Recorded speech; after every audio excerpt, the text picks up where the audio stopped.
into a crematorium or a They will run them into like a big blast furnace. right. And boilers, we call them. Like right. we have big boilers. Right. And that's just, and everything's ashes. Right. And they just come in and like that. And now in the mornings when they went to work, they marched them, they had to camp down below, and they marched them up these big hills up to that factory. Some of them would be really weak, couldn't hardly walk anymore. They had places over there where they went into, like shower rooms, only it wasn't showers.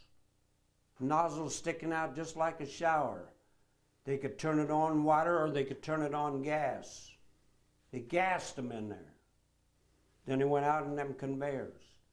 When they got up to this big mountain or where this big cave was, this factory, every morning when they marched them up there, they had a big pole, big long pole. They'd grab a guy, hook him on there by his legs, drag him, hang him up there upside down. Every morning a guy'd be hung up there. So the rest would see if they wasn't doing this right or that right, that's what was going to happen to them. Now, were those Jews or were they just everybody? No, it was every kind of person. It wasn't just Jews, no. It was just every kind of every people kind. they captured. You betcha. Every kind from Poland, Yugoslavia, Czechoslovakia, that whole damn country, plus even some from France, Belgium, different places. You betcha. Wow. And that's where I told you I got that map, or that picture of them tanks there in Africa. Right. And that's where that big general's home was, right next to that. And that's where I went in there, and here she had, and it wasn't just there, it was all over the country. They had lamps and different things fixed.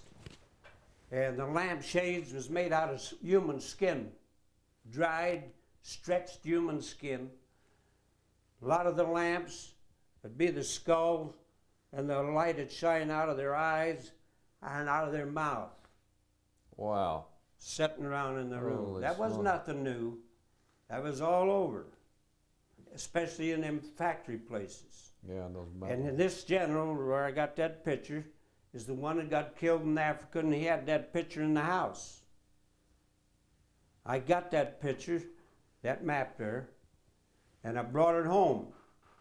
And then Joe Coca-Rola and them had this thing out there at the church, and they found out I had that. Here, hold this out. And come to find chaplain and another guy hid behind that tank, and the Germans thought whoever would be there would be burnt to death.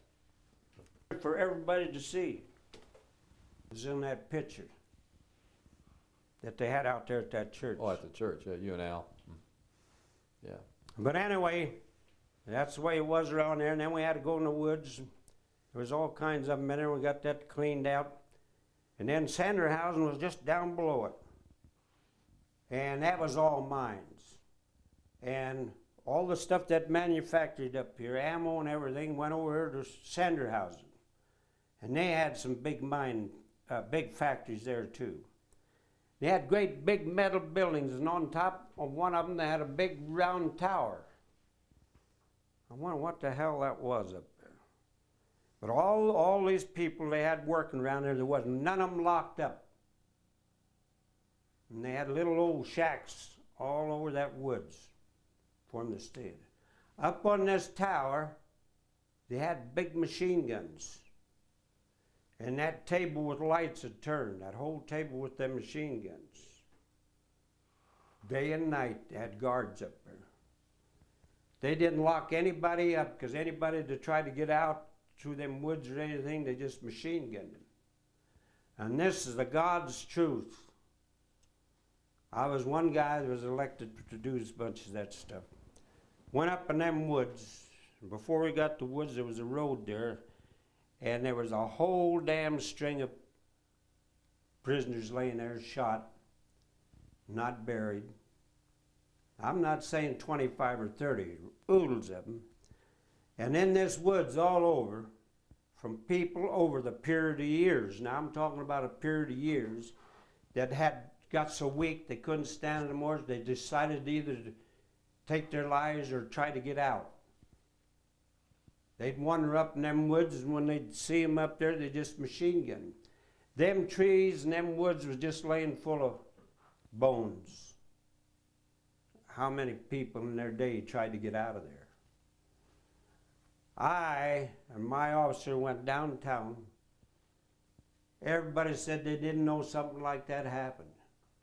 Hell no, they all had top jobs up there. I said, in German, I said, you don't know what happened? I know what happened. That's the best damn job you ever had in your life. Boss, the captain said, Walt, tell them to come on up here, and they'll bring their shovels, and they're going to dig a trench and bury all them people. We marched them up there, and they all dug. They didn't know they was there. Like hell, they didn't know they was there. Made them bury them.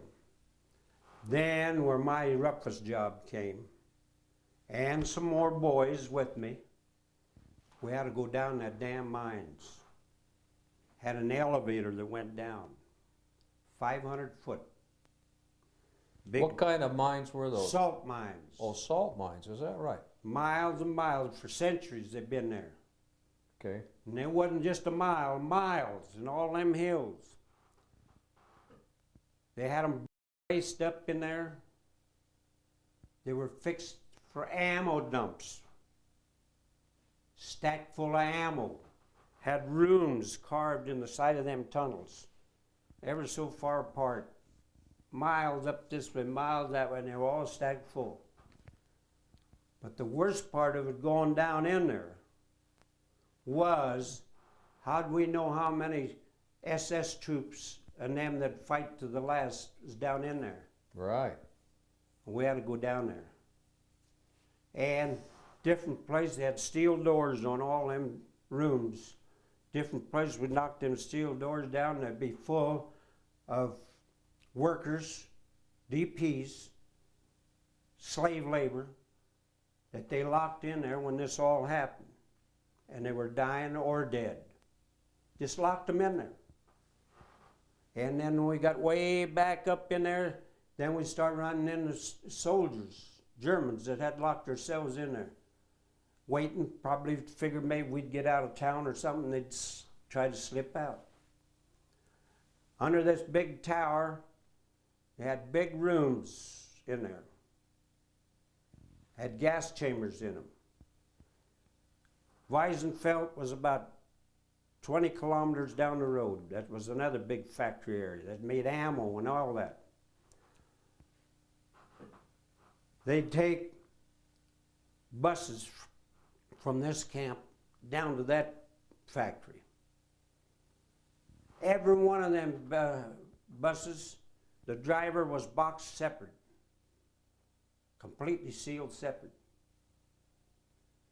And the way they'd load the buses, the ones that was in the worst shape would get in certain buses.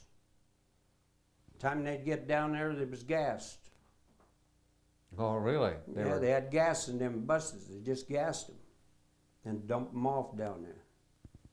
Jesus. And you betcha, there was all that stuff. That's hard to believe, but I'm telling you, it'd make you think. And it wasn't just that, it was everything. It just unbelievable. When we got down there to Weisenfeld, why, where I told you they'd haul them, went through all that, and had a big canyon out there. And we started cleaning up them factories and stuff and hauling it out to them canyons and dumping it over them canyons. And there's where, remember I was telling you they had that little tank when they made the invasion? Yeah. That's where they made them. They had thousands of them.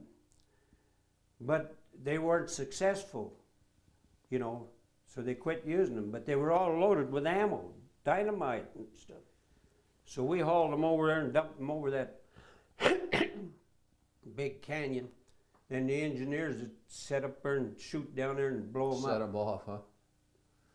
Well, now, And also, I don't want to forget, also, we found out, I don't know if they ever used it or not, but it was getting to be ready to use because they were getting short on ammo. And they had ways to stretch things. They made bullets that had instead of lead on the end, they had like oak. And this oak was filled with chemicals. They drill in there and put different chemicals in there. In other words, when it gets close to you and hits you, and go into you, might not kill you, but all that chemical or whatever they had would poison you and kill you. They had, stacks of them. I never knew where we was at that it was ever used, but they were getting short on stuff and they were getting ready to use it. Right.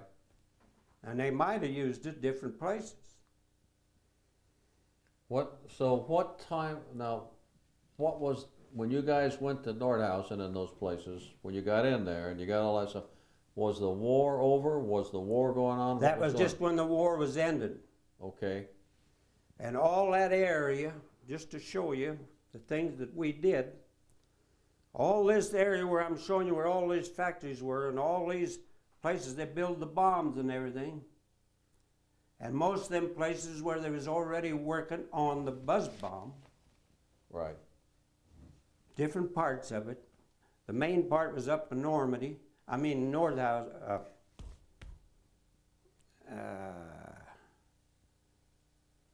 For Christ's sake, Sweden.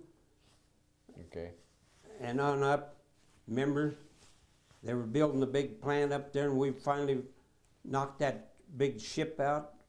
Us and the Germans in '43. All right. Okay. They were making that bomb. Part of it they were making down there. Norway. Yeah, they were trying to. Yeah. They were manufacturing heavy water in Norway for the atomic bombs. What they were doing, yeah.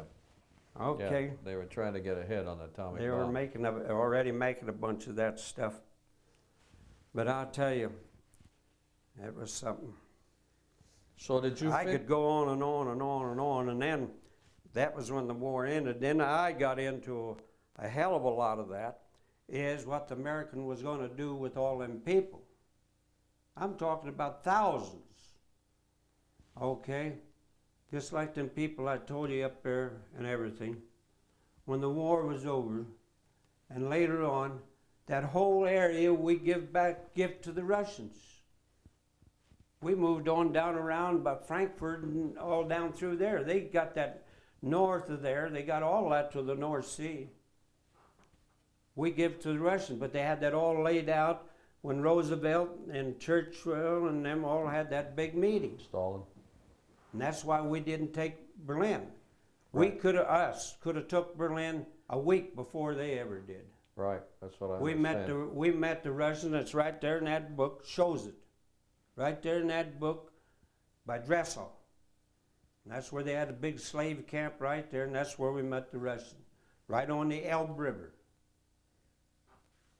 And we could have been easily in there. Yeah, that was all politics, wasn't it? But where I got in then is when we started having to do with these people. I'll tell you, people, that all them camps broke out, and they were after the Germans, and Jesus Christ, there was another war started. Some of them so weak they just fell and died on the spot, and then there was Germans getting killed, and then of course we tried to separate them and round them up, and would get camps, get them in there, and we'd feed them, try to shape them up a little bit. Then come the time we had to haul them back to where they come from, or over that way. So there was a place the Russians had set up west of, north and west of Berlin. And it was a forest area. All that area I'm talking about that I got involved, we had to haul these people over there. A lot of them was worked to death. It was down to nothing, you know. Some of them came later, wasn't in too bad a shape. Little young kids and stuff. put them in them damn trucks, standing up, all standing up, from where we was at to where we was going, 120, 150 miles, 200 miles. Cold and blue hell, all standing in that truck. Have them in there just all they could stand. Different times I'd have a couple women and their little kids in the cab with me. Didn't have windshields or nothing because you wasn't allowed to, see, on account of fighting. Haul them over there and dump them off. And you thought the Nazis did bad stuff. Them damn Russians wasn't 1 cent different. They killed people in in Poland, because they wanted to take Poland to begin with. They killed them over there. They killed them in Yugoslavia. They killed them in Czechoslovakia. They killed them all over. We hauled these people over there in a big forest area, and they're so weak. We'd be driving along in about 2 hours. We'd only drive about 20 miles an hour. About 2 hours, we'd stop. And wouldn't be one truck, as far as you could see, convoy. Thousands. Stop. They got off for relieve yourself and stuff. Men, women, kids in the bar pits and everything. Load them back up. Haul them over there. We got there, and honest to God, that was horrible. Absolutely horrible. Now, when I'm talking hauling them there, been hauling them there for days, I'm not talking about 1,000 people. I'm talking about thousands. Forest just full of people laying around. Not enough clothes on. Some of them never even had coats. You know, in this damn forest, Russian soldiers guarding everything. Big barrels, tubs, barrels, stuff sitting around. Put wood under it, them DPs and stuff, made them do it. You know what they have in there? Water. I suppose you'd think it was purified. Damned old water they get out of the ditch or any place in there. Throw in 2 or 5 potatoes or a dozen potatoes in there and boil them. That's what they ate. People laying, and they were bad anyway from where we got them. People laying over there, some of them had, the whole night that screaming, crawling around, and had diarrhea, and Jesus Christ, just laying around all over. Well, our job was to unload them and get the hell back. Now, you know, if you was over there, you seen all that, how many of them poor devils got home? How many that never got home? Another thing, we had trouble when we started picking a lot of them up. They didn't want to go home. Right, yeah. I'll tell you why. The Polish, the Czechs, Yugoslavia, look what Yugoslavia is doing right now. A lot of them thought that they gave in to help the Germans. And they thought they would have to answer that, and they were going to be put away. Which, later on, I find out things like that did happen. And there was some groups that did that, sided in with Hitler. Right. So you see, you got 2 different things going. You know what I'm saying? Right.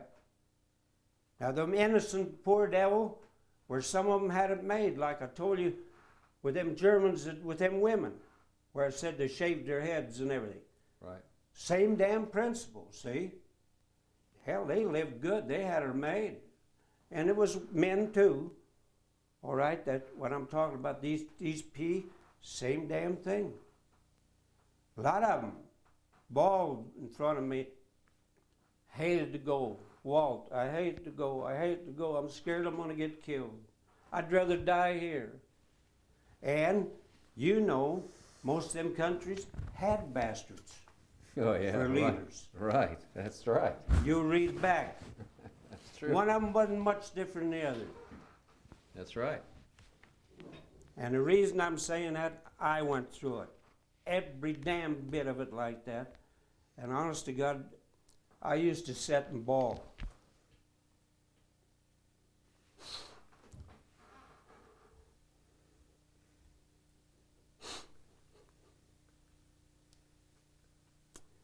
That's It was a bad. bitch. When you see these little kids,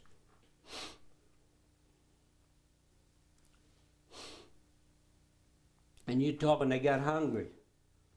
You would never believe in your life what them people would dig up, try to eat anything. We had soldiers that got captured and different things that had to go through the same thing, but I'm talking about all these civilian people. Jesus Christ, you wouldn't even feed your hog.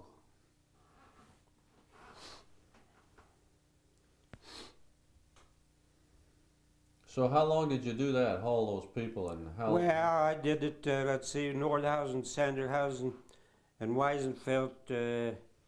I did about 3 weeks, and then we had to move on down to give the Russians that area.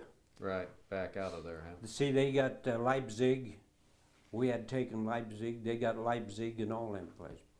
Now, the trouble over there, you have Germans would be just like if you went down south and here or different places, language-wise. Right. Different areas. Now, just like up there at Leipzig and where I told you, Sanderhausen, Nordhausen, Berlin, that's all that northeastern part. That's all High German. Okay. You might as well talk to a Jap. You get down around Frankfurt, Bad Mannheim, Oberonstadt, all down through there, Low German. Most all the Germans around here is Low German. I'd be talking to them now, like for an example, I want to use this. A horse.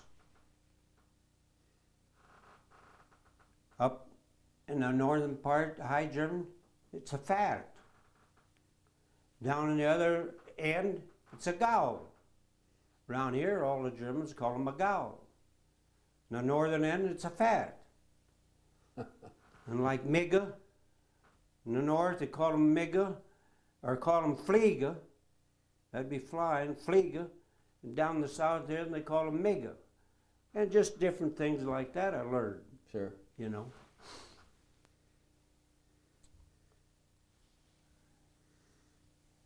So you then after you withdrew from that area and let the Russians in there, or the Americans did, you didn't do it, but. Okay, then after we went down there by Frankfurt, and I had some pictures at home I wanted to. Frankfurt was bombed level.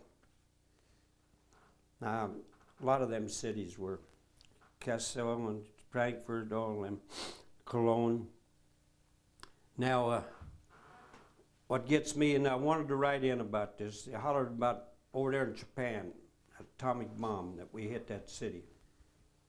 Well, Jesus Christ, we had cities over there, one after another, made that look sick. Frankfurt, millions of people. We leveled that son of a buck out. Was bombed it all for months, but when we got ready to take it, we bombed it in the afternoon. They figured it was 60,000 killed. The English bombed it at night. They figured it was 70,000. And the next morning we bombed it again, and they figured there was another 60,000. And that day we took it. And I got pictures home where I went across there, and there's, well, just like going out the city dump.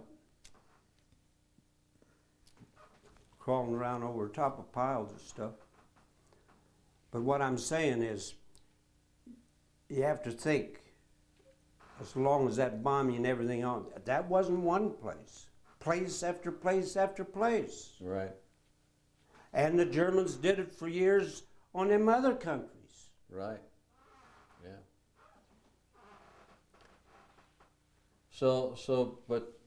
But you guys withdrew then from Nordhausen and all that. You took those people over there. And then what was your next duty after that? What happened to you then? Well, then we went back down to where I said by Oberamstadt and Darmstadt. Okay.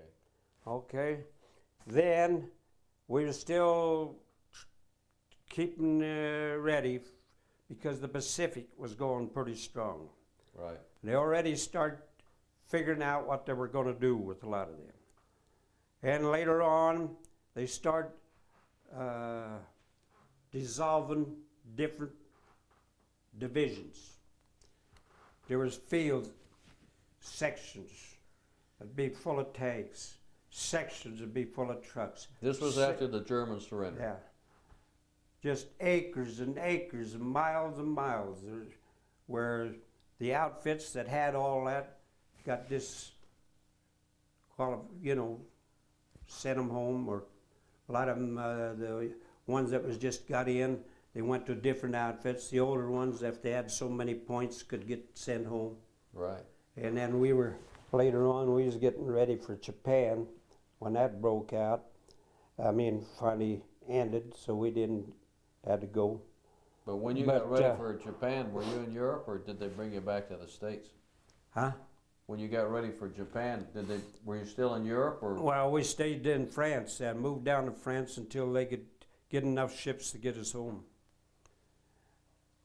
We stayed over there. We left in November. Of 40. But we was on occupation duty from like middle of May until then. And that was in 45. 45, okay. Yeah. And then down around Oberamstadt and Darmstadt and everything. And here is what a lot of people don't know. That's just towards the end of the war almost. That's when they start taking the colored guys and making divisions out of. Now, your quartermasters, all of them had all kinds of colored people working. And a lot of them was run clear completely by colored people. And towards the end of the war, they stole everything they could get and was selling it to the French. And we'd have MPs on the road, and even us guys would be on the road with guns, and we'd catch these trucks because they wasn't coming someplace, bringing food or nothing, and come to find out they'd sold it to the French, and the French had it and was taken to a certain place to empty it. And then they come running and reported that the French stole it. Oh, I could tell you stories, you'd get gray. So that was a big thing.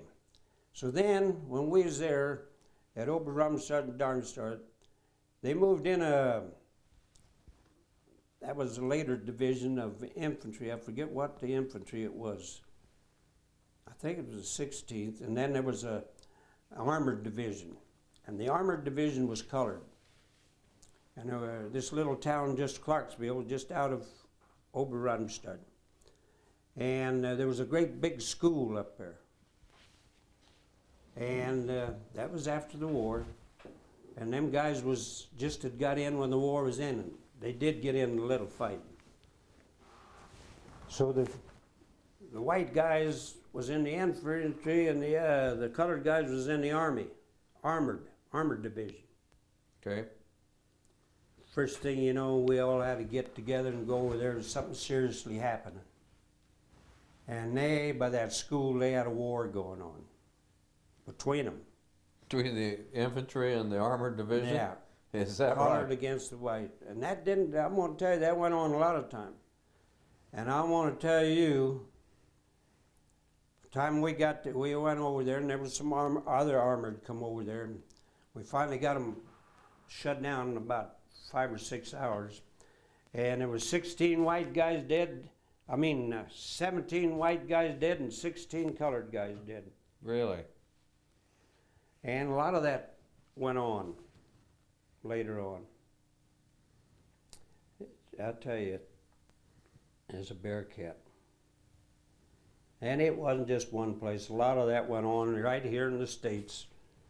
Different places where they were finally got mixed up pretty good, you know. But I did feel sorry for a lot of them there, like in the Battle of the Bulge, they start mixing the colored guys with the white guys because they were short of personnel. Well, as long as they were from guys where you and I come from in the north, they loved us. But boy, when they'd hear any of them voices from the south, they'd be scared to death. And them guys down there were altogether different than us. The South, Towards them. black guys, yeah. Oh, just altogether different. Yeah. Just like daylight and dark.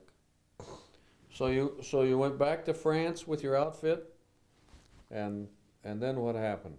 Well, I went back to France and had us in some tents. then different ones getting ready to go. And finally we took Reims, France when we fought. And I remember that big cathedral when we fought there. We blowed big holes in that cathedral.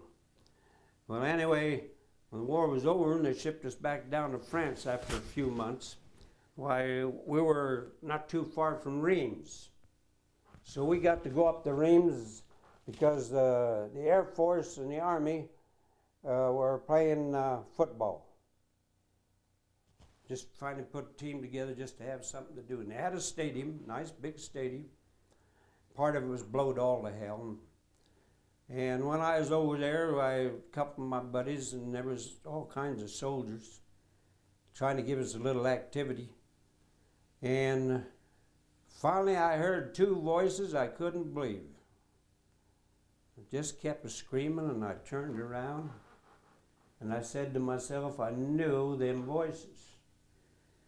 Here was Jock Shield and Ben Shield. They lived right out here, them Shield boys. They were twins. Yeah. They were right up behind us up there, yelling their heads off. I'm just saying how things could happen. Yeah, sure. Yeah, how things can happen. So you guys, you hung out there at Reims in that area? Yeah, and then I went down to that cathedral and to see about that. Now this cathedral was built in, let's see, it was 1000. Okay. And I mean, it was huge. And the big steps, oh, they were just go up like that, you know, way up and clear around like that. And from them days, and everything was made out of cobblestone. You know what cobblestone is, don't you? Yeah, I guess so. That's the hardest rock in the world, hardest formation in the world. Everything was made out of the cobblestone, even the floors in that cathedral. And where the guys and the people walked up them steps, and ever so far they'd have a little banister that'd come down for people to kind of hang on, ever so far.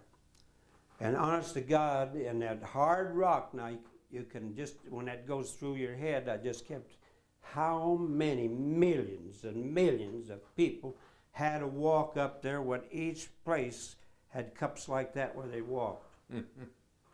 When I got inside and they had all these pews, and where the people knelt, I didn't have no kneeling rails like here. You knelt on the floor. Right. And it's cobblestone.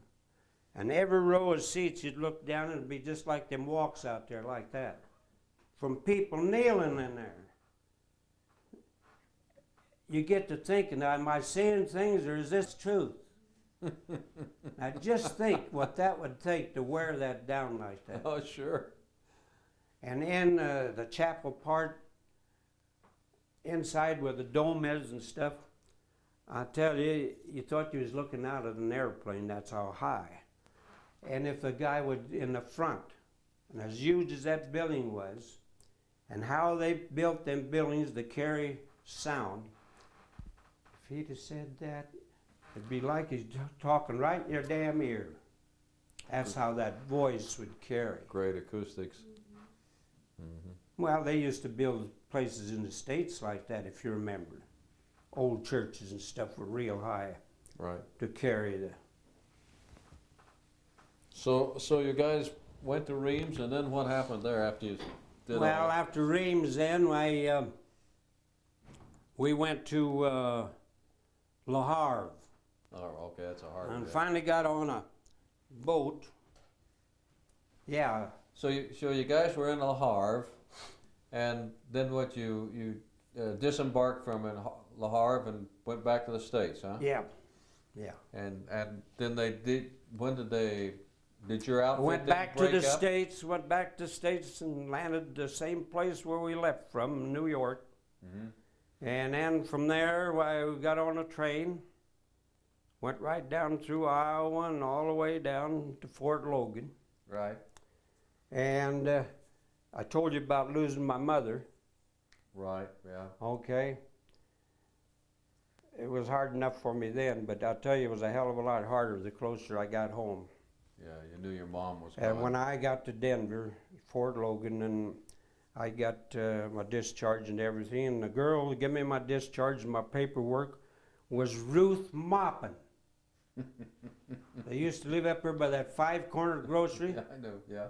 them Moppins. Mm-hmm. And me and her went to school together, and I used to run around with her. Ruth Moppin. Yeah.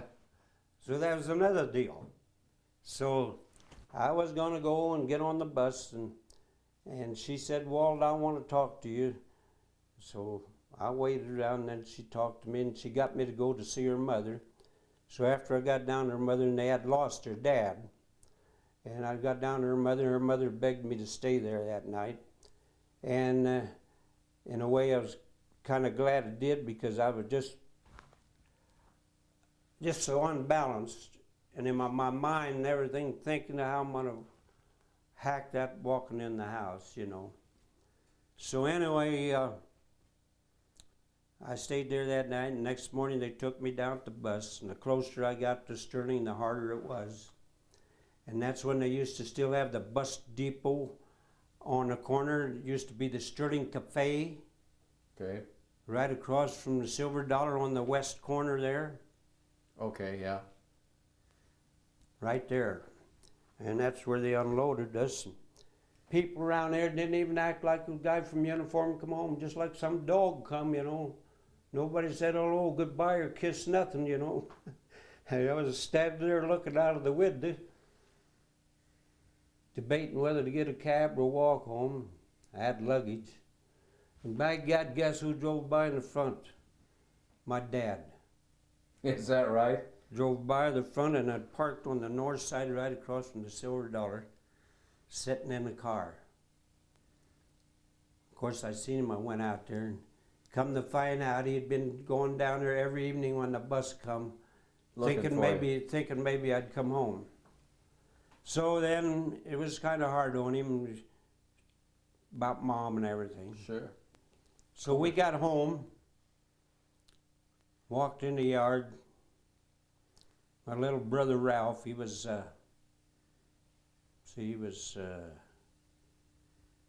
8 years old. Yeah, 9 years old. And my brother Richard, he was 15. And how old were you then when you got out of the service? I was 24 24, okay, in September. okay. And anyway, what I was going to say, 24. And we drove in the yard, and here's this littlest one, Ralph. He come running out, real nice to me, and finally he started bawling and grabbed a hold of me, and Richard this and Richard that, and I said, what in the world? And Dad didn't want to say nothing right away. And they were building that, up there where S&S Auto is, Mhm. that Cabernac building that used to be there, that was, McAtee. Okay, McAtee, they used to have the cement deal down there. yeah, okay. They built that garage there. That was that implement Caterpillar company. Oh, okay, I know where you mean. That, Yeah, right there. S&S Auto's built Yeah, right okay, on the okay, side of it now. Right, okay. Dad and a guy from Fleming was building that, and my brother was helping him, 15 years old. And of course, that was during the war. They'd hire anybody because there wasn't no help. And they had the joists run across the building like this, and they were up on top, and they had plank laying there from one to the other to walk on. And my little brother had an armload of stuff coming over to Dad and this guy. And guess what? The plank he walked on didn't quite reach the next stud. Drop. He stepped on it and went like that and went down through there, and there was a bunch of block. See, remember them cinder block Yeah, they made during yeah, the war? yeah. Cinder block, the chopped up laying down there, and he hit that. Well, it broke his hip and broke his shoulder and his arm and stuff, and he was in the hospital. And that's why my little brother was crying. Well, there my mother was gone. He was up there, so Dad took me up there. He was going to kind of wait, you know, tell me easy like. So I went up there, so it wasn't a too good a deal coming home. I guess not. And it was just hell. Yeah. So what'd you do after you got home then? What happened then? Well, let's see. You were After 24 I got years home, old. I went out north of Haxton there. First, I went back to Iowa. And the reason I went back there was Mary, the one I married, she lived there at Hopeville, Okay. outside of Hopeville, farming. And I had met her during the war. I went up there with my buddy, Chet Davis. He was their neighbor. So he took me along up there. So we went up there, and she was teaching school. And it was between Chet's place and her place. So Chet got me introduced to her, so we got to know each other. And we was at Fort Leonard Wood. And then we shipped overseas, and all the time I was over there, she always wrote to me. And I wrote to her. So when I got home, and I had said before that I was going to go see this boy's mother that got killed that I told you, Sure. the Hutch, he got killed over there right when the war was over. And I always said I was going to go see that boy's mother. And he lived north of Des Moines. So I went back there and with see Chet, and then he went with me, and Mary went with us, and we went over to his mother, that boy's mother. That was about 65 miles. Went over there and seen her to tell her about Hutch and stuff, and come to find out she had lost her husband, like I said, just when she found out her son got killed. Wow. So what I'm trying to say is just the different things that happen to different people is what I'm trying to express. Sure. It wasn't all a damn gravy train. I guess not. And then when I got home, I went over there north of Haxton, where Benford's feedlot is now. Yeah. Old man Nemo owned that. When I was a young boy, I worked over there on that ranch different times. So I went over there and I went to work for him, and I worked over there until June. School was out. Mary come out to see me after school. So right down below, that guy had bought another place, old man Nemo, and he was the head of the soil conservation program in Fort Collins. And my brother-in-law run the place. So when she come out, he wanted to see me. And he had bought that place right to the south. And he begged me to move in. He had remodeled the house and everything. Get married and move in that place. So Mary and I, we talked to him. We didn't know what it was going to do yet. And what happened years later, if I told you, you'd say Walt made a hell of a good choice. So I said, no, we'll decide what we want to do later. But he begged me to, said, I'll give you the place, move in and everything. Yeah. So what did you and Mary do? When did you get married and what happened? Well, we got married and then we moved back here. And I went back to Iowa in June after I told that guy I didn't want to do that. I went back to Iowa and I worked from June till September. And September the 11th was my birthday, 24th birthday. And we got married on my 24th birthday. You can remember. And you can remember that, can't you? And on my 54th birthday, here's September the 11th, September the 10th, my wife out west there hit that cow. Smashed that car all to hell and bent that front end all up, and the cow went over the top, hit the back end and smashed it down the road, totaled it out. Hauled her down here to the hospital. we was going to celebrate our anniversary. Run up to the hospital and they had her in there, and she wasn't very good. Had a hell of a time. They fought with her until about 1 o'clock, decided to take her to Greeley. Called up there to some specialists. And the ambulances we have in this country, they should hang the bastards that even dream of them. Put you in a 1.5-ton truck when you can't even hardly walk from being hurt, and lay you down in there in their dual trucks, overload springs, and when you get up there, you just jar you to death. Hauled us up there, and then she was in there until Wednesday. Had blood clots in her chest, hit the steering wheel, and her lungs and her heart was all blue. And then it hurt her neck, and she's still doctors with her neck. So that's why they had to keep her on 24 hours a day, steady watch. Figured maybe there'd be some kind of a clot. But Now, when was that? that was this September. Oh, this is last Yeah, September? right out here on Highway 14 where old Tappy lives there, where Merton's got that, Yeah, I know. yeah, Right there by that the airport. road right there. But you and Mary got married, and you came back here, Yeah. okay, and then what did you do? I mean, after the war? Well, then after I got settled down a little bit, well, I wound up in a hospital in Cheyenne Vets Hospital. And when I got up there, they were so damn plugged, they even had them out in the hallways and the stairways, and they even had little canvases out on the porch stretched down, and had guys laying in there coming from World War II. They weren't prepared at all. Oodles of guys laying. What was wrong with you?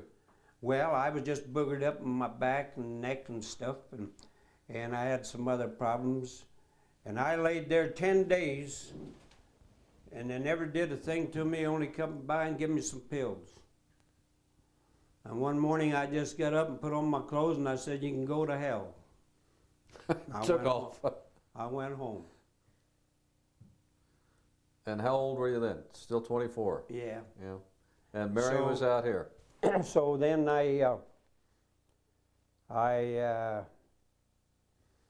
while we're talking about it, different times I went up there for my back and different things, and they just keep putting you off and stuff. And so I just worked the hell with them, just made a living. Then, everybody, 2 years ago, I was in a hell of a shape, so I went up and still didn't do nothing. I finally ran into my old doctor that was here, old Patrick.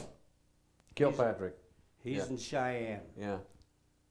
So I seen him, and he had me in there, and he talked to me about it. See, the biggest trouble with them places is one pushes to the other. One pushes the other. Let's go And it back. never gets to the right guy. Let me go back though to when you were younger.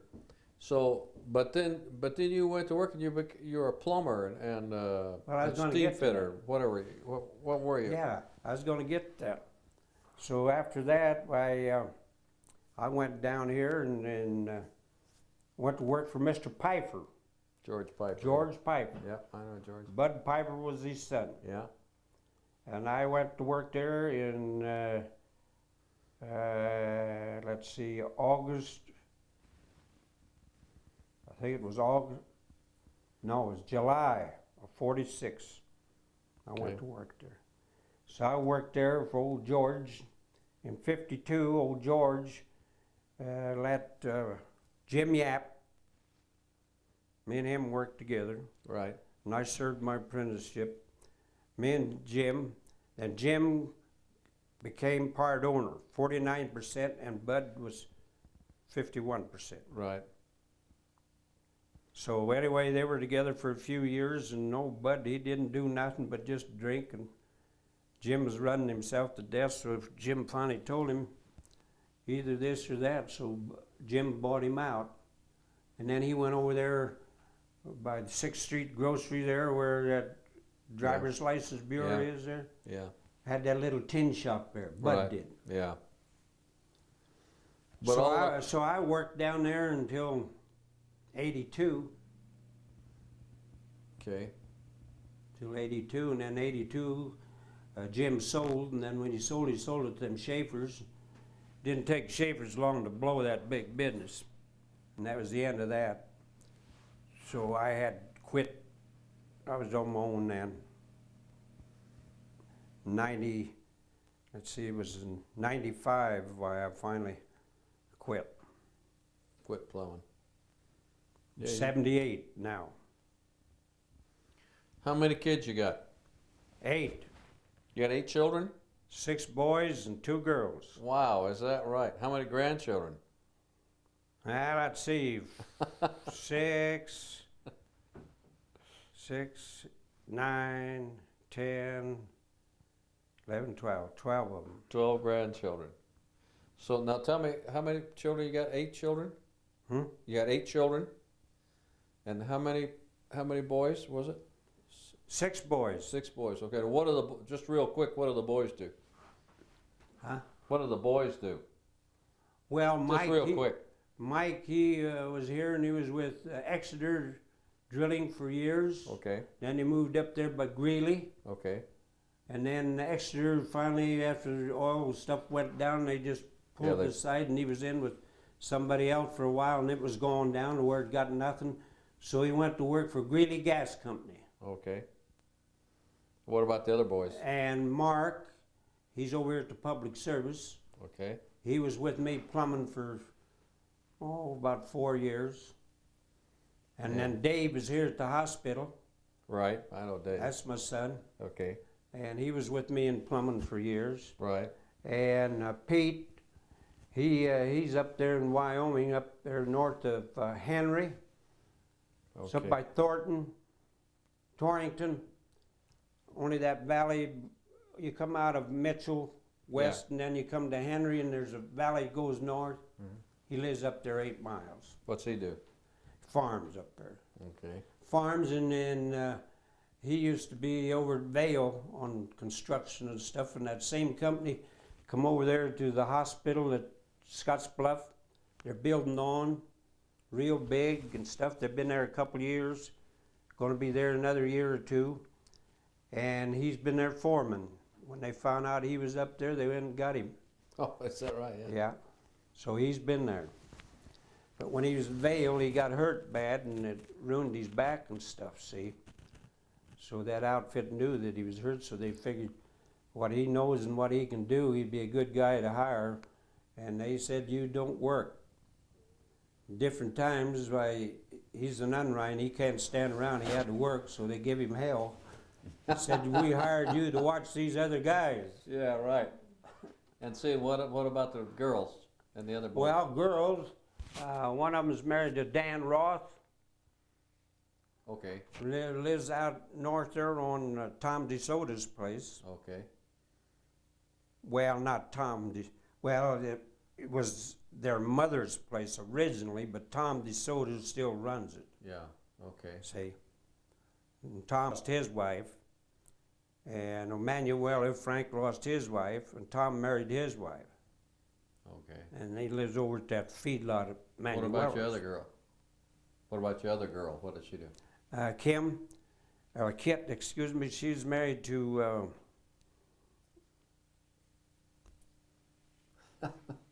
I'm telling you, Kruger, Okay. Bill Kruger. Okay. And the reason I'm probably doing that is because I hate to mention his name, I see. Okay.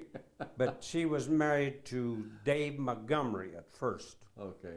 And Dave Montgomery is the guy that run the mortuary with Cheney Okay. for several years. Yeah, I don't know him. They lived right over here on Cheney Drive, next to where Bill Archer lived across the road. Okay. So Ups and downs. Mary's had some problems.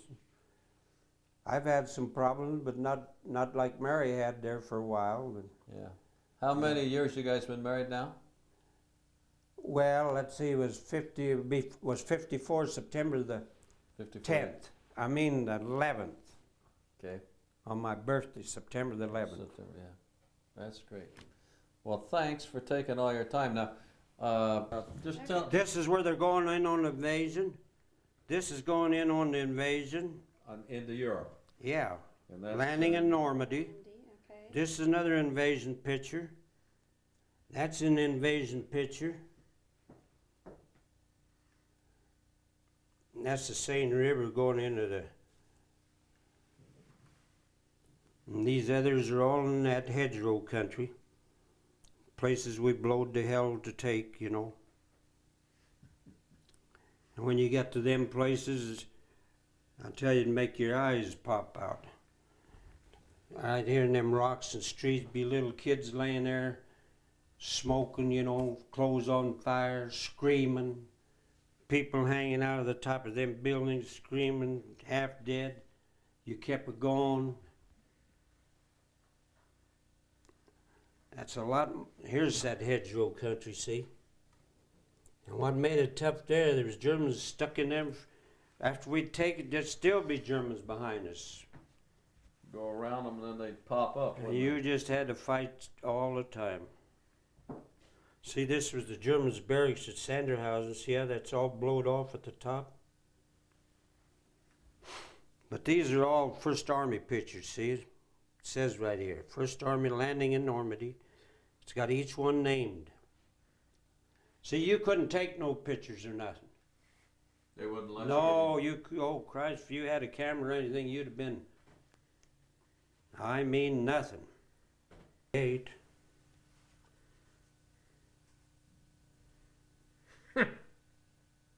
Mary said I was cute. Huh?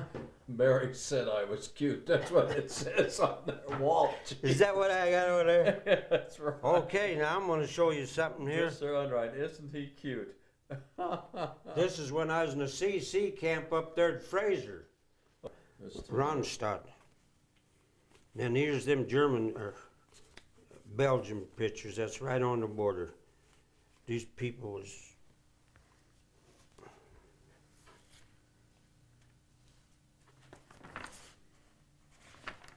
I can get that stuff out. These are Belgians that helped you. These right on the here. border, Germany and Belgium. Mhm. What is that? EUPER? EUPER. EUPEN it says. UPEN. Yeah, Belgium. Mm-hmm. That'd be about 30 kilometers straight east of Liège. Liège. Yeah. Mm-hmm. Liège. Yeah. How they went into. Where's that other map? That big one. Okay, now, so you guys, just a minute here. Hey, hold. England, where'd you leave from when you left? Some left from there. Well, just more or less. Yeah, they're close to in there. And then you guys came down to Utah Beach, which was right in here, right? Right. And that's in the north of France. Mm-hmm. And then your campaign went down across France. Cherbourg. We was the first one cut to Cherbourg Peninsula, which is this. Right. And then you went down in here, and basically you went across, all across here. Is that right? All the way, just like you got it here. Right, clear across Belgium. here. And you ended up the war over clear over in here, right? Yeah. Clear over here at Sanderhausen, Nordhausen. See, there's the hard mountains I was Right. telling you. And right over here is where we ended, Bad Dressel. And that's See, there's Leipzig. And there's Right all, and that's what, northern Germany? This is Germany. Yeah. This would be Holland. Yeah. So that's where that's where the invasion of Europe took place, and where you guys went clear across.